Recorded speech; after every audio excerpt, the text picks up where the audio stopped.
Guys, it's your girl Aisha, aka Geek XX Chic, and we are back with another episode of Dr. Stone. We're now on season 2, episode 9, which is called To Destroy and to Save.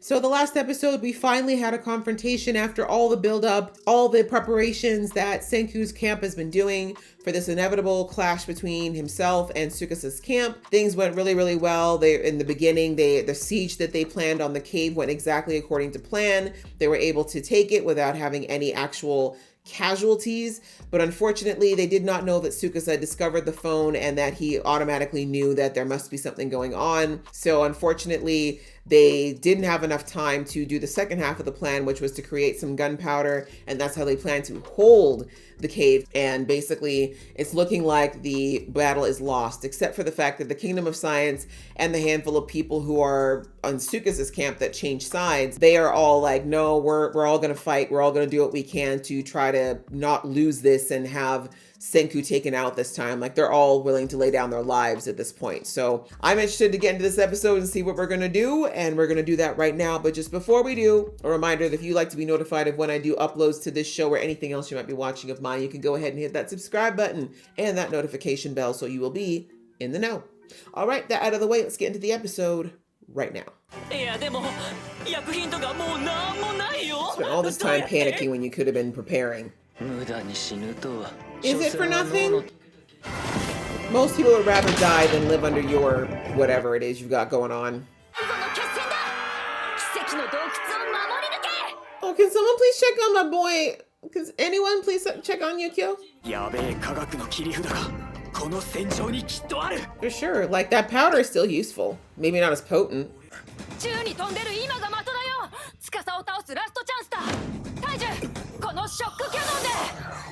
Why did you yell the plan, you dummy?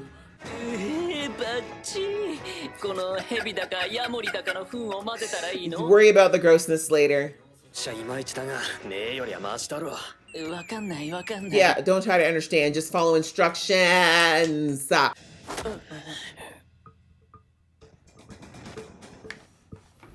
It's okay, it's just an active battle going on right now. It's fine.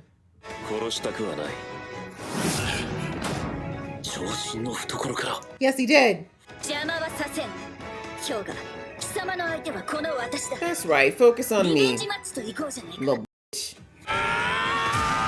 It's the yelling. I don't know why y'all always yell when you're fighting. Just be quiet. God damn. How much did you have in your jacket, bro?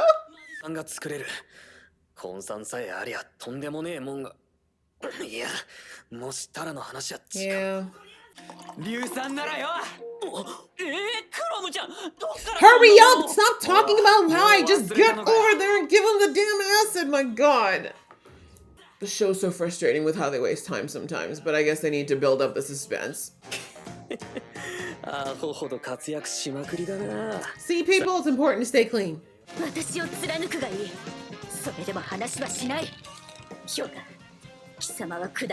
He is a bit of a wimp with that one. Exactly.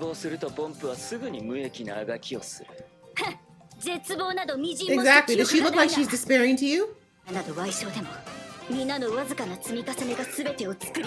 Mm-hmm. They're not gonna give up. That's what having real heart means. It's pee. I like things that go boom. As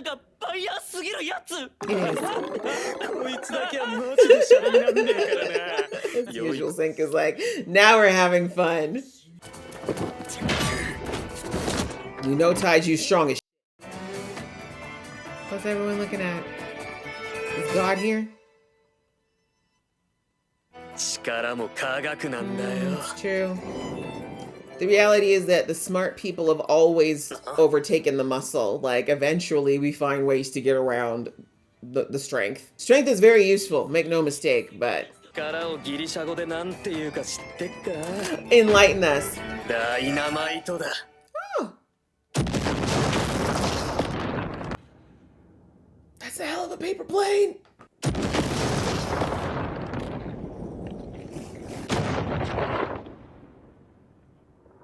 But you missed everybody. Damn! That's the power of science.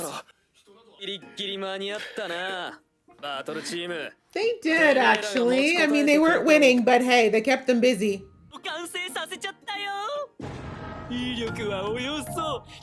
Calm down, Gen. Calm down. It's okay. We need them to be scared. Right? Exactly. They can't count beyond 10 anyway. He doesn't need to. That thing cleared like a half a block. Yeah, you guys tried to hurt him. See your spear. Take that out. Yeah, you better pull that back up. That looks horrible. Far from. Tsukusa's still breathing.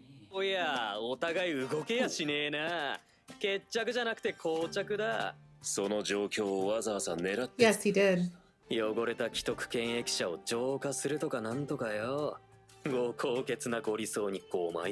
whatever that bull is. Exactly. For who?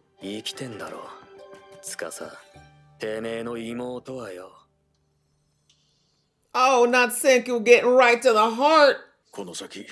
You're so dumb. So your sister might actually still be like revivable, and the one person who's got the brains to possibly save her you want to take out. You raging idiot. Not to mention too that there's probably a doctor or two that you're trying to crush right now into rubble who could again maybe do a life-saving surgery on your sister.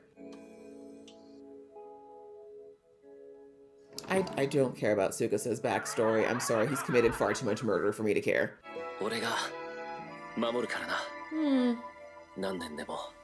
Do you think your sister be proud of what you're doing right now? Yeah, exactly, dummy. See? Science!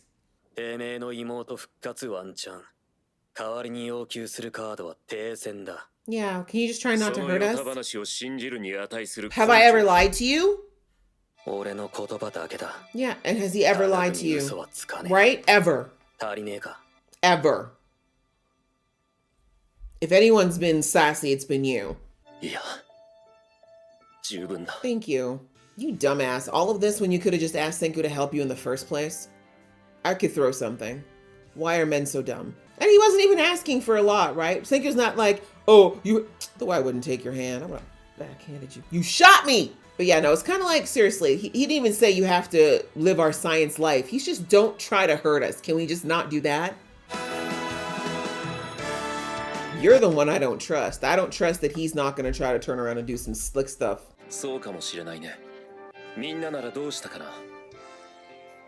Try to reason with people.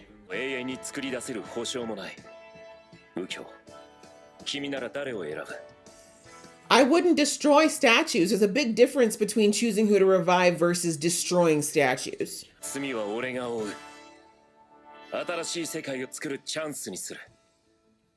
That you would be the ruler of. No. Sorry, you're still a narcissist.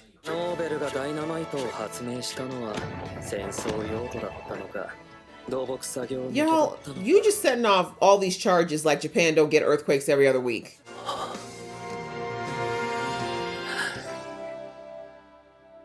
I hope when she comes back, she's like, if you go after these people, I will disown you. That's what I hope. But who knows? Maybe she's even crazier than her brother. Okay, guys. Well, here we are. So we finally have the temporary resolution to this year-long battle that's been going on here. We saw that the fighting was going about the way I expected. Of course, Tsukasa and Hyoga were superior fighters, but the one thing that Kohaku very rightly pointed out was that they're just fighting for themselves, they're fighting for their pride, whereas the rest of them as a group were fighting together for something that they truly believed in. And even if it wasn't, eventually, of course, Hyoga and Tsukasa would have won, but it wasn't going to be easy. And you saw that even though they were getting knocked down over and over again, they kept getting up, and they were literally giving each other strength just by being around each other. So I don't know if that really affected, either of them, but it definitely inspired the people who were already in Senku's group, and even some of the turncoats from Tsukusa's group. I think they're even more cemented into the Kingdom of Science, seeing that true sense of like community that they've got that they definitely didn't have in Tsukusa's camp. So anyways, it gave them enough time, which is all that's all Senku needed, was some time. And thanks to the science users and the mentalists, they were able to make dynamite effectively, which was, of course, has enough destructive damage that even Tsukasa can't. Like he said, like, I can't dodge it. There's no way that I can, even if I try to like deflect it or whatever, it's still gonna hit me. But he was like, Senku, it's too uncontrolled. Like, you aren't gonna risk taking yourself or any of these people out if you do throw this at me. So what's your aim? And we see that Senku's like, I never wanted to hurt anyone. I was just letting you know, like, I had to do something big enough to get your attention so that you had to listen to me.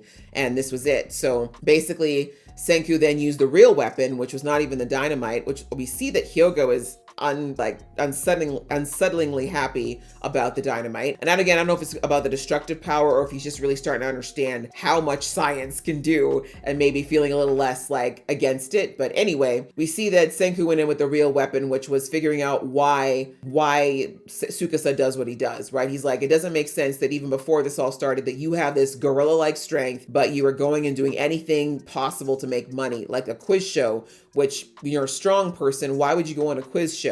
But there was a monetary prize, right? All the fights you did, the matches you did, it was all about making money. Why would you, as a teenager, a high schooler, need money that badly? And he's like, who are you doing it for? And apparently Senku must have known about his sister. And he's like, she's still alive, isn't she? Right? So that was kind of the real attack, because even though Tsukasa is basically a narcissistic crazy person, he does have that crazy obsessive sister love. And that's really what it comes down to. He knows she's possibly still out there, and he wants to create a world where when he brings her back, she's going to be safe. And I get it. We saw last season why he hates adults so much, why he blames them for what happened, and why his sister was where she was, and why his life wasn't better. It doesn't make what he's doing right, however. And so anyways, at least now we know the motive, and now Senku knows the motive, and that was the real negotiating chip that he had, because it was just around this, possible destruction, and Tsukasa would find a way around it sooner or later. He had to give him a much better motivation. So again,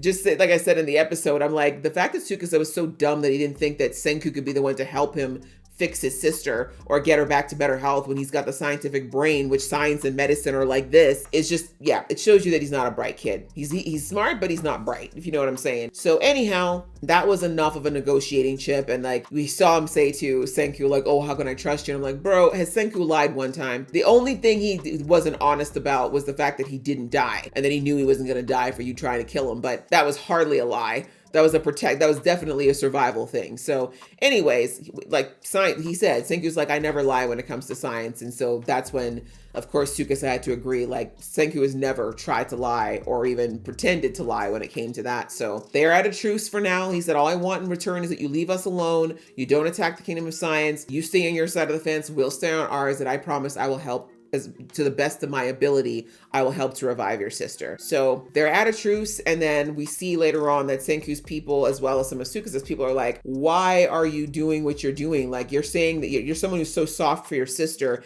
You do all these things to try to keep her safe, yet you're out here trying to commit genocide. So please explain to us how these things, how both of these are true. And he basically just said that the way he looks at it, he's like, yeah, I guess it is bad. I can see where the moral dilemma is, but he's like, basically, what would you do if you were in my shoes? You're given a new opportunity, a brand new world, free of the people that you believe are the cause of why things went bad in the old one. You only have so much survival fluid. It's going to run. You don't know for certain it's going to be there forever. Are you going to revive people that potentially will just bring the world back to a bad place? Or are you going to take the people that you care about and the people that you think will build a better place? Like, what would you do if you were in my shoes? And we see that everyone's kind of pondering, but we already know that Senku, like he already said, like, I'm going to revive everyone. Like, I'm going to find a way. Like, that's what true, like the type of humanity that persists have the mindset of Senku. Like, there's no such thing as an impossible problem. There's always a solution. It just might be a little longer or a little harder to find that answer, but it's always there. So Senku would have found a new way. If they ran out of nitric acid, they would find another cave. Like, there's just so many ways around it. But anyway, we know how Senku would react, but some of the other people were kind of like, okay, we're sort of seeing now like why he did what he did. And then we hear him say to Senku that my mind is the same. Like, I feel like my path is the right one. I'm not changing my mind. You can't change it. So know that this is a truce, which he's basically saying this is temporary.